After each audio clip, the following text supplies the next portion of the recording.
Well, hi everybody. Chris O'Connor here again, and with another wonderfully kind and gentle Deems family member, and his name's Dan. So we're just going to turn it over to Dan, let you tell your story, and we'll go from there. So, Cool. Hey, folks. My name is Dan Seda. Oh, introducing myself. Oh, goodness. So I guess I've been a member of our beautiful disclosure community for several years. Started, let's see, we did the Mount Shasta event in 2015, long time ago. Got to meet Dr. Michael Sala. Also got to meet Laura Eisenhower and several other whistleblowers back in the old days. And I've been able to sort of gently sort of see how the process of disclosure has been unfolding, and who's kind of taking the batons, passing the batons, and kind of the newer folks coming in and seeing how things are going. So yeah. I have my PhD in transpersonal psychology from Sophia University in Palo Alto. I was studying at the California Institute of Integral Studies in San Francisco for several years, and finished my dissertation at Sophia. And I do lots of things. I have my own business called Multiviewing LLC. It started out as a life coaching company. I created a textbook. Much of it was channeled through my Arcturian guides. We kind of like to call the philosophy the Ohorai way. And I didn't quite know that's what was happening while I was creating it. Similar to a number of the publications that I wrote. My first publication officially was my dissertation, and I completed that in 5 months, which is very strange. Most people take several years. And I always knew it wasn't me that was kind of doing it. I was just sort of maybe the physical vessel, but through this process of really being inquisitive and curious about a lot of stuff that is hard to quantify in the transpersonal field, you're able to try and find ways to quantify the seemingly unquantifiable. Oh, yeah. So it's really opened up my world. So I did the dissertation, then the textbook was officially published. I had written it maybe a year or a few months prior. And then my memoir was a cultivation of several different essays that I had written, little journals that I written throughout my life. And my last publication is the big channeled one I wrote in 20 days with my guides. And that's called Chronicles of an Arcturian Envoy. So I do lots of things, care very deeply about our community, and I teach piano and voice as my main bread and butter. And I have some interesting news to share with you, Chris, that I found out maybe half an hour ago, if you're interested. Of course I am. Okay. So as we know, you get the message and you take action. I took out my beautiful DEEMS device. I try not to get it too close to my electronic devices here because it is very powerful. But it was very surprising because I had used this predominantly with my dog, Charlie, who's over there. And you might hear some snuffles and some groaning. That's just Charlie. He's almost 15 years old, which I still think is miraculous. I've had him since he was probably 8 weeks old, and he used to fit right on my shoulder. And now he's 85 something pounds, and he's a big boy. But I use the device not only for myself. I like to balance my chakras with it, with the crystals, which are amazing, but also too to help Charlie, because he has lipomas, which are sort of like fatty deposits that can be considered tumorous to some degree, but he feels really well. I work with him not only on his diet, but also energetically. And I just took out this device and he was very excited to sniff and smell it. And then after a while, he just laid down and let me rub his belly with it. So some of his lipomas, his largest one is on his belly. And before I started working with him with this, the DEEMS device, the fatty deposit was a little hard and it was quite large. And so now it's actually softened a little bit and has gotten a little bit smaller. So it's very strange to kind of see the physical manifestations of, I don't want to say imaginal, but the visualization energetic world of piezoelectric charge and honing our true science in these very interesting times of the Great Awakening. But that's kind of where we are with Charlie, and he's doing great. I also kind of lay this next to him when he's sleeping in his bed, and he does not want to get up quite often. And for me, I use my beautiful crystals. I'll put this over here. I use my crystals here that I'm pretty sure most folks know about. They correspond to the chakras, and coincidentally, I got this in a store. It's like basically what these are. And I got this before I got this shipment, and every single one of the crystals is aligned with what this is. So this hangs in my window and shines Cool. beautiful sunshine and moonlight, yeah, in my room. But it's very interesting. So the special thing I wanted to share with you that I had not told you yet, because it just happened, is, please tell me if someone else has said this, because I don't know. I've done my best to watch as many of the interviews that you've had, so I don't quite know. When I put this up to my left ear, I'll be honest with you, I don't know if it matters, but I can actually hear the pitch. And the pitch for me is an A. So of course I have a keyboard because I'm a music teacher. So for me, it is an A, okay? Which is also the first note usually in symphonies that the instruments tune themselves to. Crazy. Okay. Wow. Yeah. So I can literally hear the A, and I don't want to get too close to the electronic devices, but my guys kept telling me, keep going, it's going to be a revelation. And so then I went, okay, what would happen if I put this first stone, which is the jasper, the red jasper, and I put it to my ear, and it's a C. Wow. So that was very strange. And I even knew the pitch before I hit the keyboard. I don't have perfect pitch, but I could hum it. I just knew what it was. Of course, it's much higher in tonality. These types of things are quite higher in frequency, but in general, it corresponds to the note of C. Then I went, okay, wait a minute here. So I just heard an A, and then I heard a C. What's happening? Okay. Then I put the orange sacral chakra here, and I went, is this gonna like go up in pitch? Is this gonna be a D, D, D, a D, D, right here? And I went, okay, there's too much coincidence here. So I did it every single stone, and it went up in frequency. Okay. So the third solar plexus chakra is an E. The heart chakra one was an F. The throat chakra, or the blue lapis, was G. Yeah, G. And then the pineal gland one, the third eye amethyst color, Yeah. was the A. And the A for me, I don't quite know if this is just my energy or not, or my energy field, but the A was like wow, wow, wow, wow, really strong, because for me, this device kind of was frequencied at an A in general. So it was even more powerful. And I thought that was interesting too, because when I first got the device, I used the amethyst stone, and I sort of put it around my third eye, and it was really powerful. Like, you can feel how strong these are. And this feels like it's like sucking me forward. Yeah. When you have the red dot. So I use these to kind of detox myself energetically and to clear. It also helps me, depending on where I use it, breathe better. If it's the heart chakra one, I think it's aventurine, green aventurine. Green adventure. Yeah. And I have I normally don't have bad dreams. I haven't had bad dreams in a very long time. Maybe every once in a while, but nothing like I used to have when I was a very sensitive starseed child Yeah. growing up in Yeah. an interesting environment. I would have a lot of night terrors back then. But then you have the beautiful clear quartz crystal that goes to the seventh chakra, and that is a B.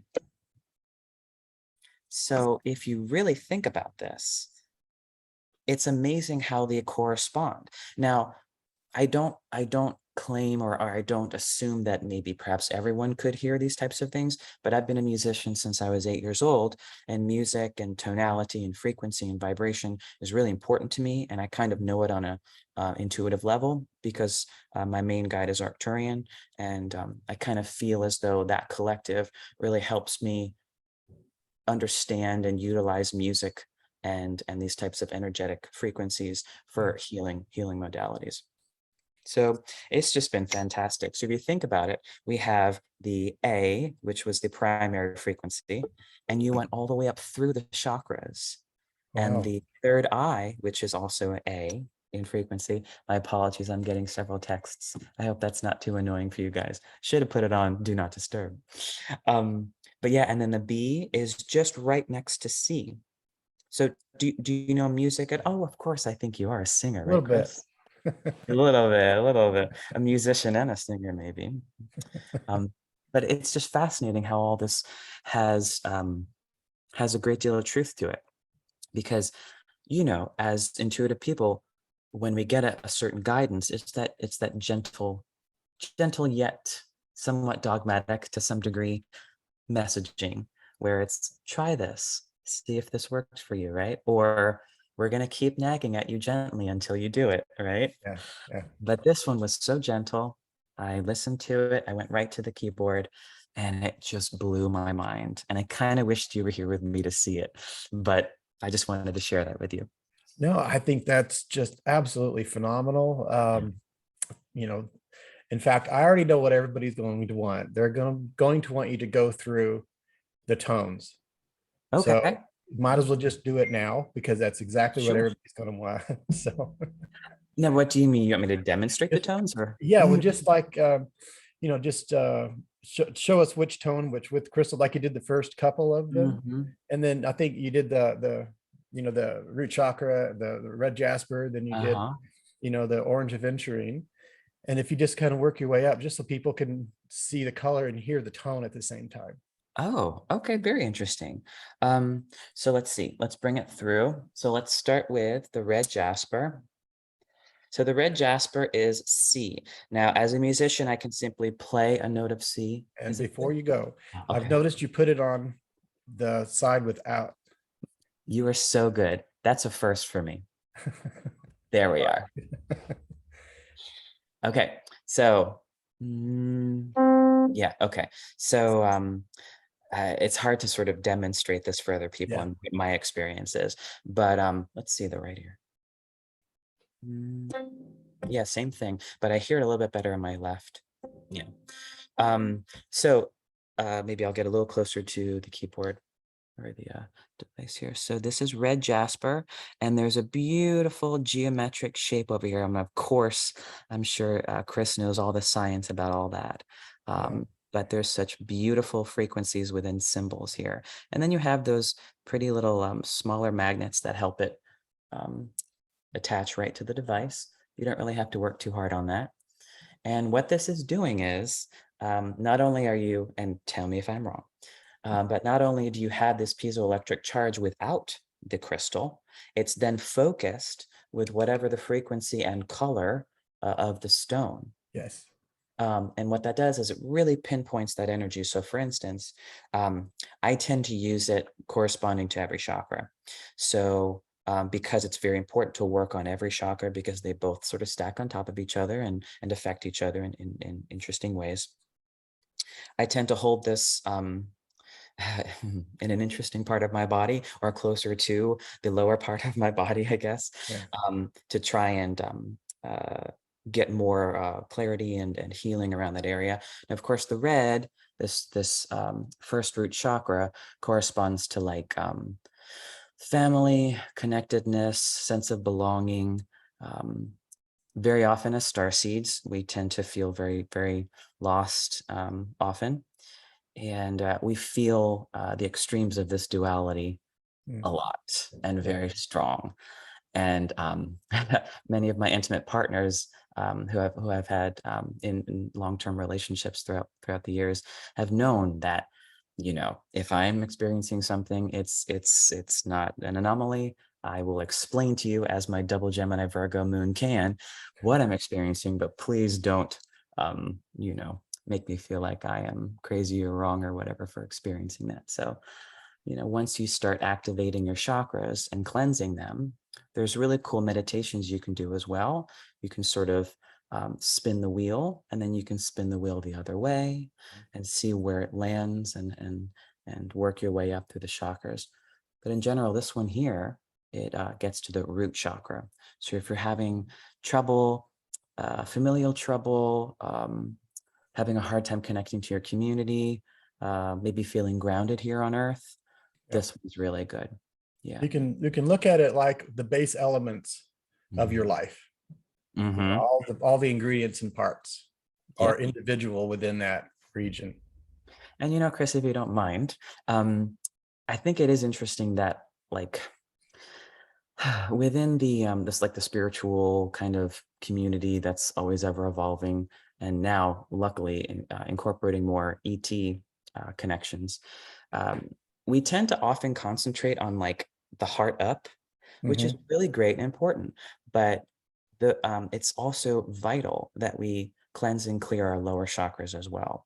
Oh So yeah. that's why for me, in my meditation, starting with this first root chakra, it really, really helps. And also, I'll give you a personal testimony.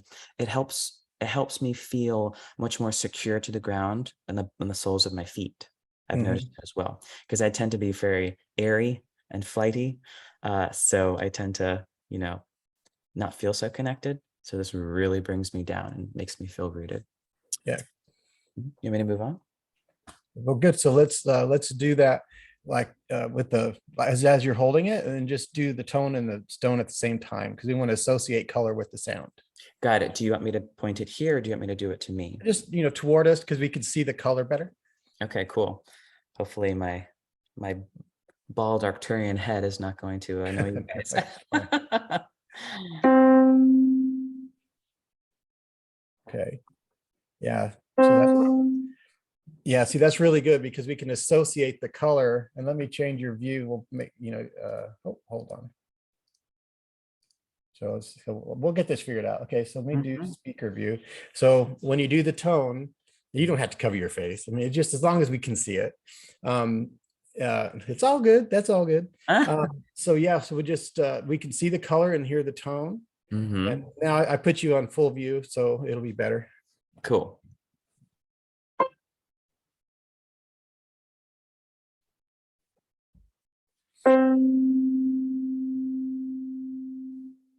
Cool. All right, then we'll move on to the other chakras, and we'll do that same thing Mhm. for each for all seven. And there are harmonics within tones. For instance, simply just playing a C, you also have the overtones and harmonic frequencies as well. So oftentimes the first chord in a C major scale, it can create this beautiful double harmony. So in general, if you just play a C, you can also hear the other notes within that. Just wanted to share that. Yeah, Okay. Red Jasper, or please correct me if I'm wrong. you're correct. And then we have the orange aventurine. Yes. Okay, this is for the sacral chakra. And I believe that corresponds to maybe sexuality, emotions, you know, when Creation. creation. And if you're in like yoga, a good exercise for that is like a hip opener or Ekapada Kapatanasana, which is king pigeon pose. That's a really good one. So this one is C, or this one is D. Yeah, D.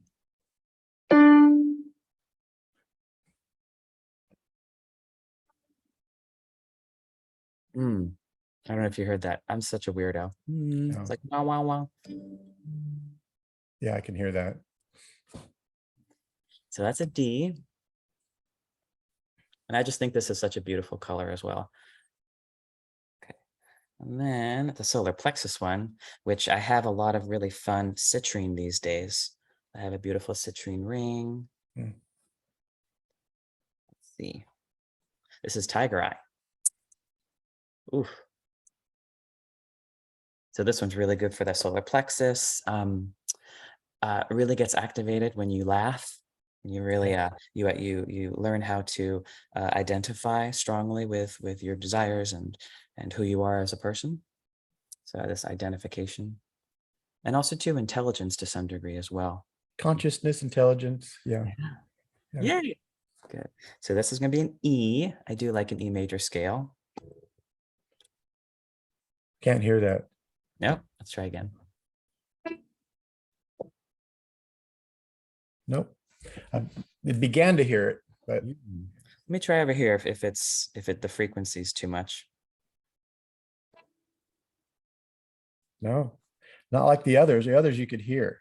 Maybe I'll pull it back a little bit. Let's see.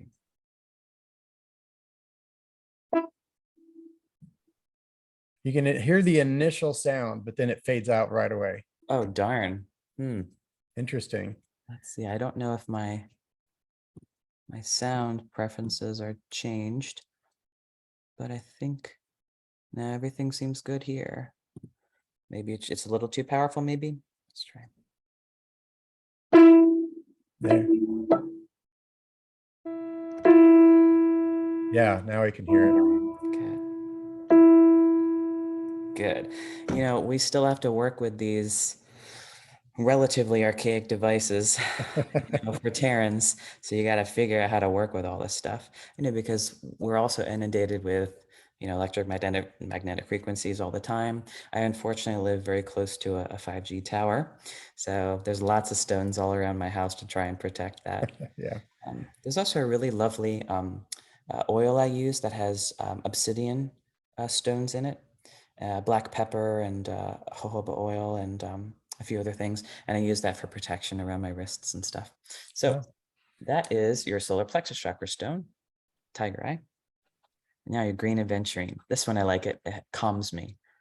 Ah. So this one's for the heart chakra. Oh, I don't know if you can see this. My beautiful little golden mica. Oh yeah, it's beautiful. Yeah. There's a great store in North Carolina that I frequent. So this green aventurine corresponds to the heart chakra. This is the F. Let's see if I have the same issue here with the F. Yeah, it's good. Good. I heard that top one.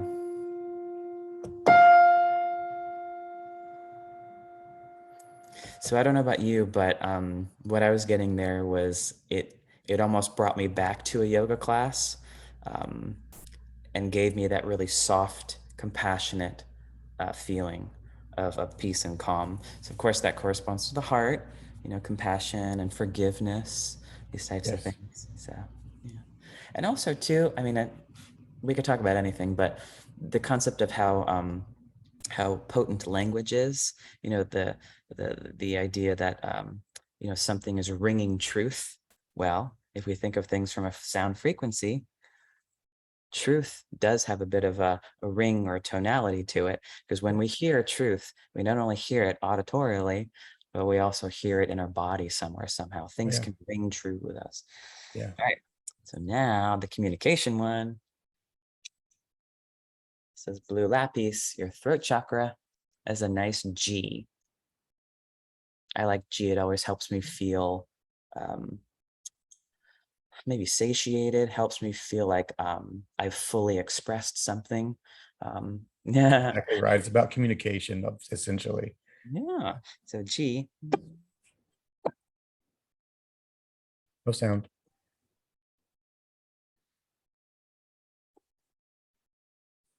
Really? Yeah. All right, let's try a different place. So the blue.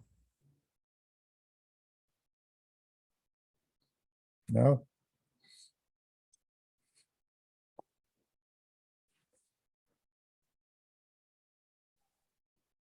Nope. Interesting. I can hum it. I can sing it. See Yeah, if it the hum works. it, that's fine. Okay.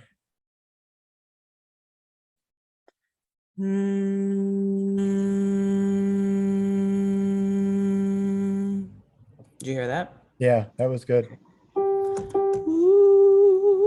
Yeah. You can do the high one too.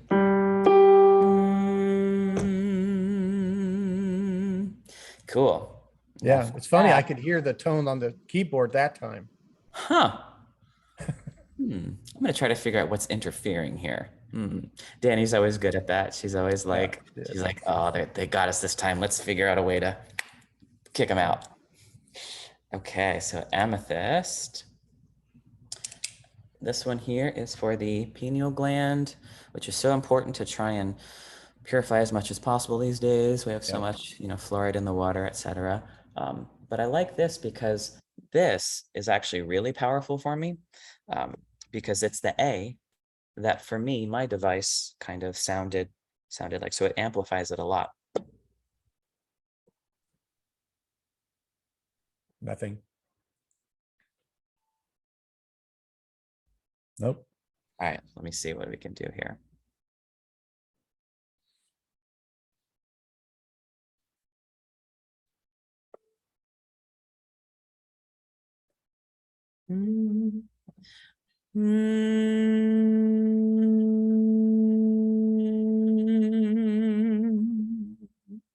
Yeah, it almost sang to me.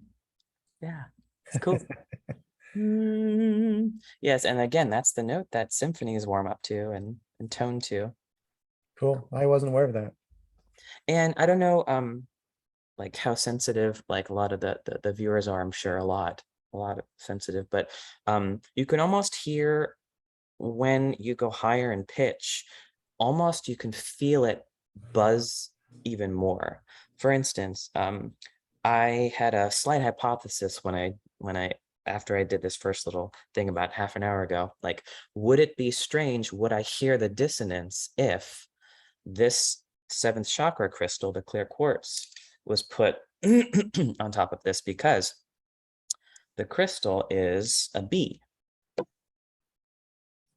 So would the B, I hear you, would the B conflict or be dissonant with the A? But that's not true, because this device corresponds to the frequency of the stone because it's so accurately placed. So this A for me only shows up when I take the crystal off. But when it's placed back on, it goes directly to the B, the pitch B. So I'll play one more time, and if not, I'll sing it for you.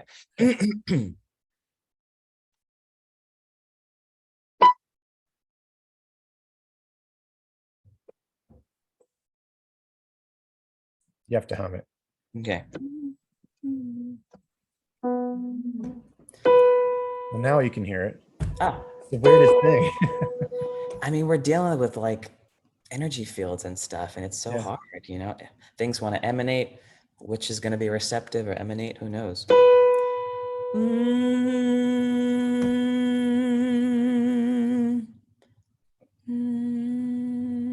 Yeah, this one's really tight. It feels really tight. Did you hear that? Yeah. It was great.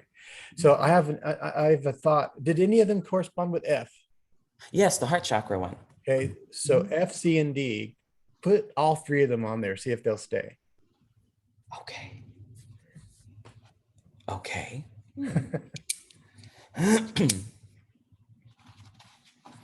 I've never done this before. I haven't either. So this is something that we're guided to do. Yay. Come on, Mr. Crystals. So F, C, and D. Let's try.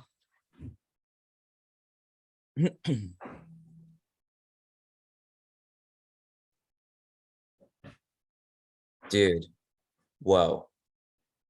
That's like a chord.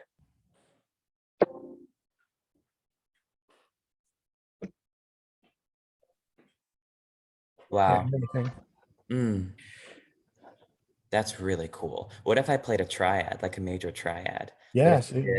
I'll do the C, E, and G, because this one right here, it's slightly dissonant, but it still sounds very beautiful. It sounds like it's enlivening. And then it's interesting because my guides are like, yes, the color and the chakra and the tonality match. And that's why each sound would create a different trigger or emotional reaction or biological reaction to it. Yeah, so this for me, if we think about maybe emotions or motivation, this to me is like a wake-up call, this sound. It's like alivens and helps support. This, I think we're stepping into some crazy stuff right here, Chris. Like, I think this is big. I will tell you what I was told, that is the beginning of an interdimensional portal. Oh my gosh. You could have warned me. Well, I had no warning either, so It's also this quite came through. beautiful. Yeah. I did not know you could do multiple stones like this. Wow. Should I try CEG? Yeah, Okay. go for it. So this will be the root chakra, the solar plexus chakra, and the communication chakra. Mm. Mm. Wow. This really likes the solar plexus one. G. Yeah, there's ferrite, iron ferrite in tiger eye. Dude, I love it. Thank you for giving me the science behind it. That's great. Okay. Oh my goodness. Okay. So do you know anything about I don't know who knows what, but HU, the who sound? The who? There's Oh, a group, it's quite loud, sorry. The what do you call it? There's a group of meditators that meditate on like the sound of HU, who, like, mm, it's actually conflicting. And I used to meditate to that early on, the sounds, and basically every person would take a pitch and tonality, and it would just keep going and going for a long time. This to me sounds like that. And sorry, um, those individuals who do that meditation claim that this is the sound of heaven, or the most purest sound, I guess you could say. So that's right. really cool because it incorporates the C, E, and G, and likely the C on top, which creates a full-fledged C major scale or C major chord. Don't know if you can hear this, but I'll try. If not, I'll be humming a few notes there. You just have to use your imagination. Right. Nope. It wants to.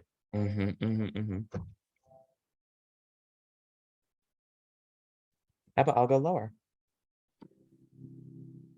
Last time, Sort high. of. It starts and then it just goes away right away. Yeah. This does sound the who.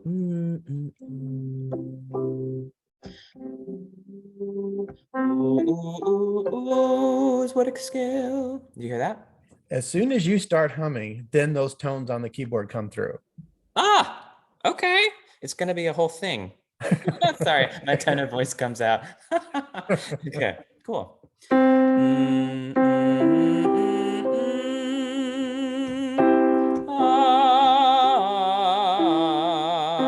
Ah,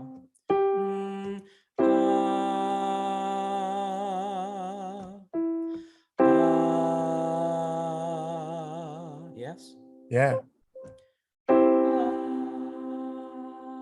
Try to be soft.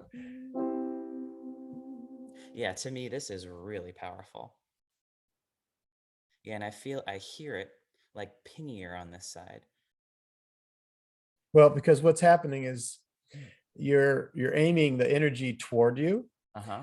and then this side is where the energy is basically coming out. So you're kind of like, you know, conflicting. Very interesting. Huh. In fact, turn that over, going energy out on your right side. This one? See if there's a difference. Yep. It's not as pingy and tinny. I say tinny. It's hard because I don't want to like bastardize the thing because it's not exactly like that. Um, it's much more soothing this way. You can still hear it though. Yeah. It sort of goes this way. Yeah.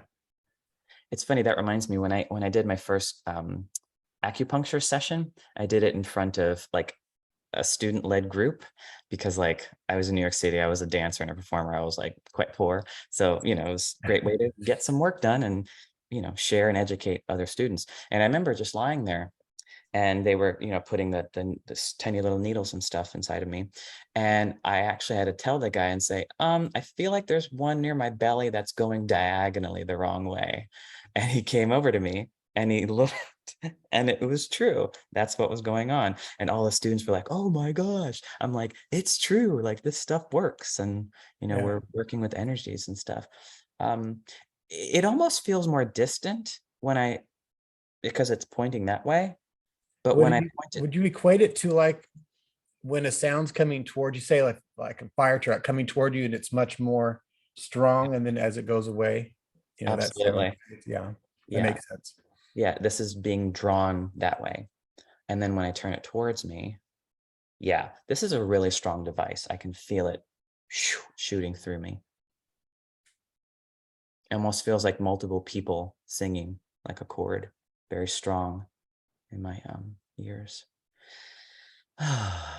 Yeah. Well, see, this is really important for people, and we had no idea we were going to discuss this at all. Nope. No idea.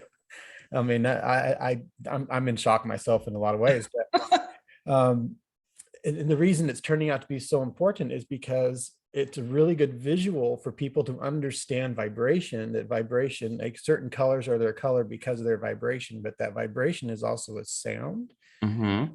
and it's a tone, it's visual, and you can feel it. So vibration has like three primary components, and those are they. That's Mm-hmm. what they are. I talk about that actually in my book. We do discuss the how pivotal and important sort of the conglomeration of these vibratory frequencies are, where you have the light energy, you have the sound energy, light, and there's wonderful healing modalities that incorporate multiple aspects of all that. And I Right. think those are really cool. There's a really cool one called Tamado.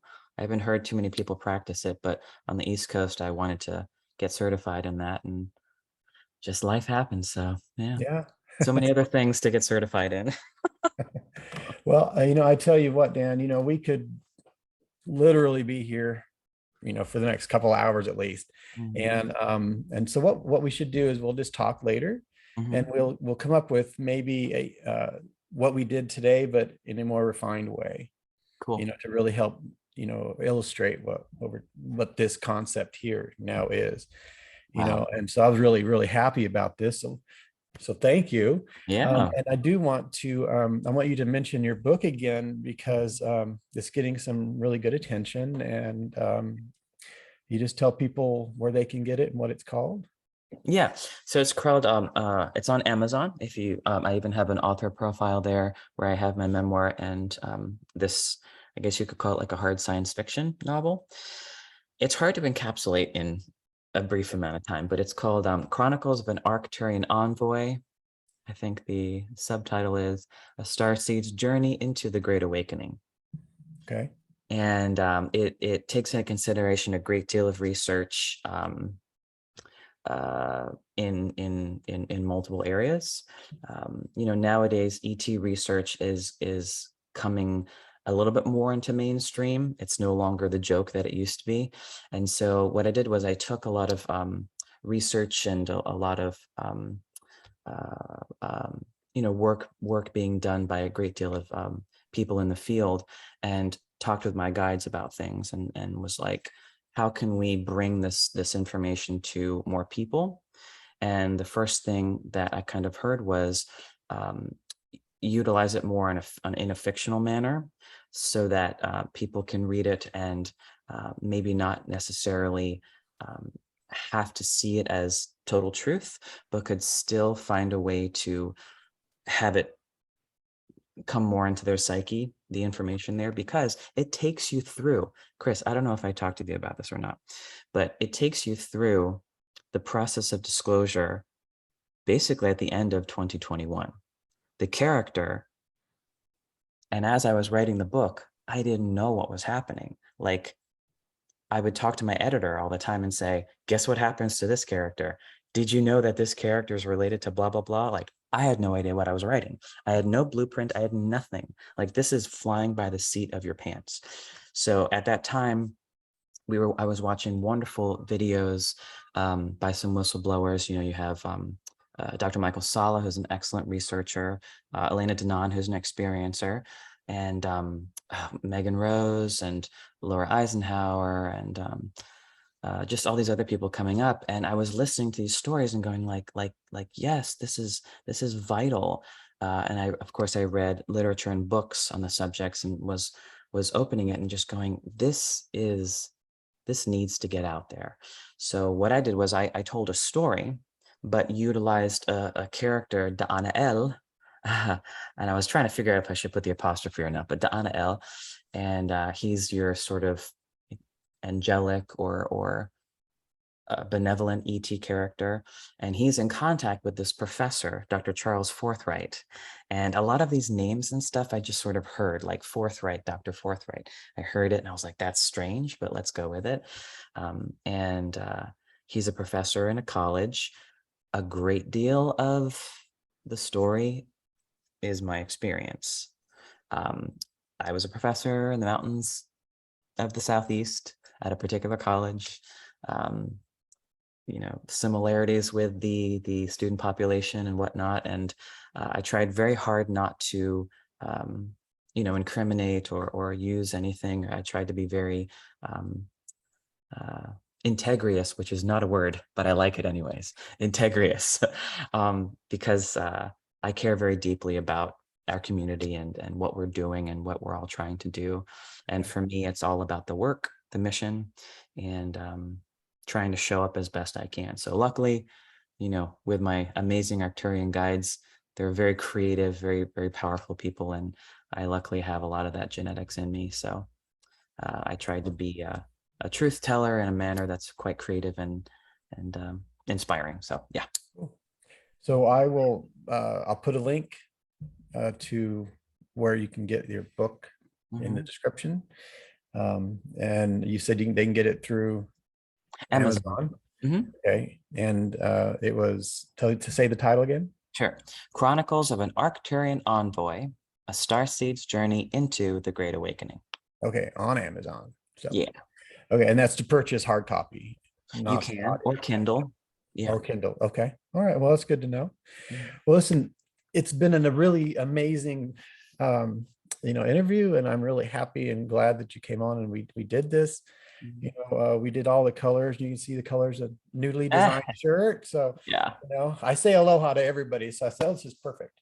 It's this Hawaii, you know, this state of Hawaii, all of our islands.